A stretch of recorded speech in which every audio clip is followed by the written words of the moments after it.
They say you can tell a person's character by how they treat children.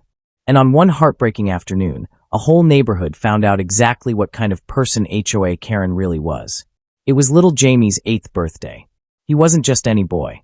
He was a foster child who had bounced from home to home, finally finding a family that gave him love, safety, and a chance to feel normal again.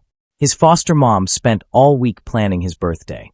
Balloons, a few friends, and the centerpiece, a big chocolate cake that Jamie had shyly asked for. But before the candles could even be lit, Karen appeared. She stormed into the small gathering with her daughter in tow, her heels clicking like a judge about to hand down a sentence.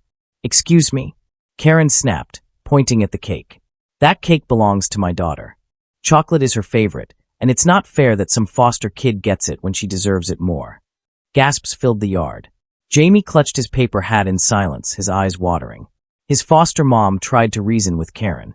"This is Jamie's special day. Please don't do this." But Karen wouldn't hear it. She reached across the table, grabbed the cake with both hands, and marched away with frosting smearing her fingers. Her daughter squealed with delight, leaving Jamie crushed in front of his new friends. The party ended in tears. But what Karen didn't realize was that someone had recorded the entire scene. By nightfall, the clip had spread across the neighborhood group chat, and then across social media. The image of a grown woman stealing a foster child's birthday cake became a symbol of cruelty no one could ignore. The next HOA meeting was packed. Neighbors who usually stayed quiet were furious. One elderly veteran stood and said, "That boy has been through enough. Shame on you, Karen. You took away his moment, and you did it for selfishness."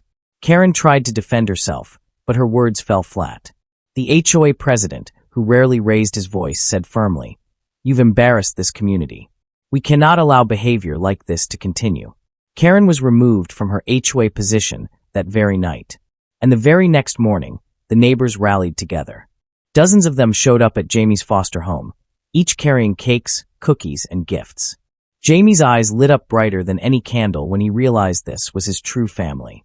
Not just the people in his house, but an entire community who cared.